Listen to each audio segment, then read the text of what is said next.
How's it going, everyone? Hope you're all doing well. It's Mr. Boulder here, and I'm back today with my Twisted Sister album ranking video. So Twisted Sister, a legendary heavy metal stroke glam metal band who formed in New York all the way back in 1972. Massive band, hugely popular in the 80s. So it's time for me to tackle this discography. Great band. No bad albums in this discography. Only 5 albums to rank as well, so not the biggest discography in the world. As always with my album ranking videos, no live albums, no EPs, and in this case, certainly no Christmas albums. I mean, I don't really want to listen to Christmas music at Christmas, let alone in March, so you won't be seeing a Twisted Christmas in this album ranking. So 5 albums to talk about. Going to get started after the usual sip of coffee. And for number 5, I'm going with their commercial breakthrough, Stay Hungry, from 1984. This has got some of my favourite Twisted Sister songs on it, but it's got to be said, there's a few on this as well, just completely pass me by and don't interest me at all. Like I said, though, no bad albums in this discography, so this is still a great one. Kicks off with the title track, Stay Hungry, which is a great tune, really strong chorus, great vocals from Dee Snider. Dee Snider's voice is absolutely superb, so it won't be the first time I say that. Then track 2 is the massive, massive single, We're Not Gonna Take It, which kicks off with that epic drum beat from AJ Pirro. Loads of cowbell in there, so I love that drum intro. Just a great song, such a great verses. Verses are really good. I love the lyrics. The chorus is just huge, absolutely massive. This has got a very legendary music video to accompany it as well, which everyone will remember from back in the day. Absolutely love that song. We're Not Gonna Take It. It's just a beast. Probably one of my favourite songs ever. It's just so excellent, so catchy. Burning Hell, track 3 next. But then we get to Horatoria, the beginning, Captain Howdy's Street Justice, which closed side A. I just don't care for that at all. It just kind of passes me by. It's not bad, but I'm just really not that fussed by it at the same time.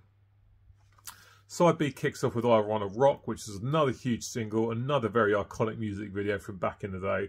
I mean, I didn't have MTV at the time because we didn't have it here in the UK. But back in the 80s, that was just on MTV constantly. An absolutely massive song, great verses again, brilliant chorus. It's dumb 80s metal fun, but I absolutely love it. The chorus is fantastic, great vocals from Dee, just a huge, huge song. Up next, you've got The Price, which is a bit of a ballad, and I have to say, I don't really care for it. It's not terrible, but it's not brilliant at the same time for me. It's decent enough that I could listen to it, but if it wasn't on here, it wouldn't bother me. Don't Let Me Down up next is a fantastic song. Really love the chorus in that. The Beast, I don't care for that song at all. It really passes me by. Very much album filler as far as I'm concerned. And then finishes with SMF, which is a decent tune, good chorus. But for me, it's not the best song on the album. And so there's just a few in here that for me are a little bit weak that I don't really care for. And that's the only reason that Stay Hungry comes in at last place. But still a great album, an absolutely massive selling album that propelled them into, you know, the homes of everywhere, not even metal fans. You know, they crossed over to the mainstream with this. It's an absolute beast of an album, but just a few tracks on there are a bit filler. And that's why for me it's so low on the list, but still a great album nonetheless. Up next is the follow-up, and it's Come Out and Play from 1985. Here's the back. I've taken the record out of the sleeve so I can look at the track listing, because the track listing on the back of this is actually all over the shop. I used to really not like this album, but I've changed my opinion a lot, has to be said. Here's the inner sleeve. There's some great stuff on this. You've got You Want What We Got is a great track with some really nice, strong sing-along choruses. I like the way the song starts with just the a cappella vocals. Looking Out for Number 1 is one of my favourite tracks on the album. Great riffing and a really, really good chorus. Come Out and Play, the first song. Once you get past the spoken word nonsense at the start, is a good opening tune. Out on the Streets is a great track. The Fire Still Burns. I love that song. It's really, really good. The chorus is very strong. I love the drums from AJ Pirro and that. Be Cruel to Your School is, again, dumb 80s metal fun, but I'm absolutely cool with that.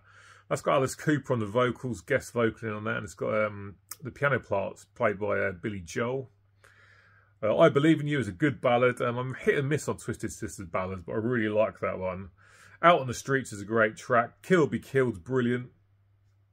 However, track 2, Leader of the Pack, is bloody awful. It's a cover of the old 60s song, I think it's by the Shangri-Las. It was a #1 song in the States in 1964. I don't blame the band for this. This was no doubt a record company decision to put out a cover to capitalise on their fame at the time. And it's just shite. Just completely live without it. It doesn't need to be on here. If it wasn't on this album, I wouldn't miss it in the slightest.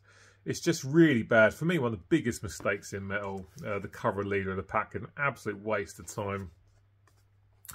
But on the whole, this album's really good. And so, Come Out and Play comes in at #4. I really, really enjoy this one. I've changed my opinion because I never used to like it very much. But I think it's really quite good now.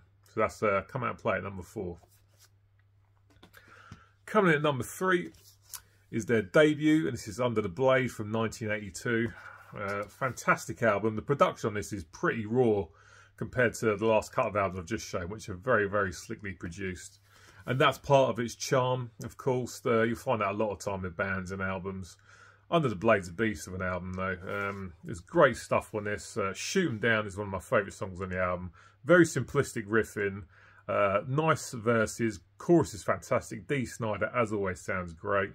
Bad Boys and Rock and Roll is a great tune. Easy to sing along to. Very, very catchy. Very infectious. Run for Your Life, great track. Sin Off to Sin I really like. Again, the chorus is really good. Under the Blade title track is amazing. I absolutely love that song. Tear It Loose, great track. Day of the Rocker closes the album. That's really good. Destroyer, the only song I'm really not too fussed about on this album. I mean, I like it a bit more than I used to, but for me, it just plods along. The chorus is good. Dee sounds really strong, as always.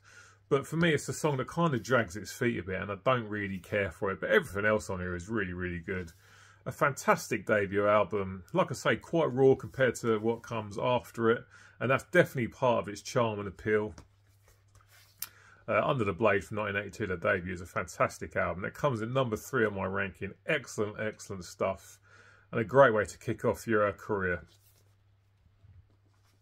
#2 is 1987's Love Is For Suckers, the last album of original studio material. Now, this was apparently originally meant to be a Dee Snider solo album, but I think what happened was the record company, because obviously this is back in the day where record companies had a lot of control over what happened. They were worried that if it was put out as a Dee Snider solo album, it wouldn't sell as much, so it was put out under the Twisted Sister name. And I really, really like it. It's a fantastic album. It's incredibly slickly produced. Definitely of its time. 1987, glam metal, pop metal, hair metal, whatever you want to call it, is very, very big news. And it's just a great album full of so many really good songs. Wake Up the Sleeping Giant kicks it off. Really enjoy the drums in that one. Good song. Hot Love, track 2, is probably my favourite song on the entire album. Just such a catchy chorus. It's got a real hook to it. Title track, Love Is For Suckers, has again got some spoken word nonsense in it, which I could do without, but it's still a great track. Some good riffs in that. I'm So Hot For You, great track. Tonight. Side A is all killer. Absolutely love it. Side A is absolutely perfect. No bad songs there at all. Side 2 kicks off with Me and the Boys. One Bad Habit's a great tune. I Want This Night to Last Forever is a brilliant, brilliant song. You're All That I Need is a decent ballad from Twisted.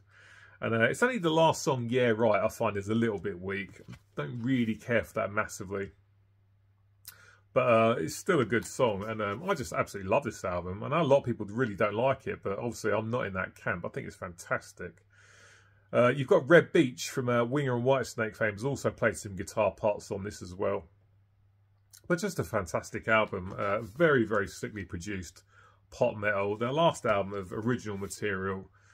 Excellent stuff. Twisted Sisters, Love Is For Suckers comes in at #2 for me. Excellent, excellent stuff. I absolutely love it. So my #1, fantastic album, is of course 1983's You Can't Stop Rock and Roll. Not so much of the glam and the glitz here, it has to be said. Even though they look like it, there's tons of attitude on this, like there is on Under the Blade. But this is the last album I made before they went on to be kind of pop metal superstars. It's an amazing album. It's so, so good. Everything about it is amazing. Drums from AJ Pira are great. The guitars of Eddie Ojeda, I think that's how you say it. JJ French are fantastic. Marco Mendoza's bass. And of course, Dee Snider's voice. It's like another instrument, really. It's an absolute weapon in their arsenal. Dee Snider's voice is fantastic. I saw him at Bloodstock in 2015, headlining with Twisted Sister, and considering he was like late 60s by then, I think, or mid 60s, something like that, his voice was not cracking in the slightest. He sounded absolutely fantastic. And this is an album packed to front with no bad songs at all. Everything on this is killer. The kids are back, very, very simplistic, but excellent, excellent song. Great chorus, like a knife in the back. It's got tons of attitude. Dee sounds fantastic. Ride to Live, Live to Ride Again. Another great chorus. It's easy to sing along to. I Am, I'm Me is a great track. The Power and the Glory, side A, all absolutely killer stuff. Side 2 kicks off with We're Not Gonna Make It. It's a great tune. I've Had Enough. Very, very strong stuff again. I'll Take You Alive is a great track. You're Not Alone, Suzette's song, is a superb song, and it finishes with the title track, You Can't Stop Rock and Roll, which is just an amazing closing song. You know, when you get to albums, sometimes when you get towards the end of the album, you start to get a bit of weak filler in there. Not the case here. I mean, for me, the last song is probably the strongest on the entire album. The title track is absolutely superb. This has got loads of attitude to it, and I think that makes it's all better for it, to be honest. I mean, I like the latter glammy stuff, of course. I've just had Love Is For Suckers at #2, but for me, the more kind of attitude of You Can't Stop Rock and Roll is what makes it a great album. It's just fantastic. Absolutely love it. My #1 of Twisted Sisters.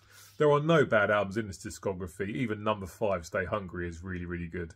But this one just is absolutely the best for me. So much attitude, great songs, easy to sing along to. Well produced, sounds fantastic, and I just absolutely love this album. You Can't Stop Rock and Roll from 1983 is my #1 Twisted Sister album. It's an absolute beast, and everyone should hear this. If you're not really into glam stuff, like I say, you can give this or Under a Blade a listen anyway, because it's nowhere near as glammy. He's got way more attitude than old school heavy metal sort of sound to him. Absolutely fantastic stuff. You Can't Stop Rock and Roll, #1 Twisted Sister album, no doubt about it. Right, guys, that is it for this week. Thank you very much for watching till the end. Get in the comment section as per usual. Let me know what you think about this album ranking. What is your favourite Twisted Sister album? I should be back soon with a collection update. I've also got Zentric's album ranking video, which will be coming up in the next couple of weeks. So until then, cheers, take care, and I'll see you later.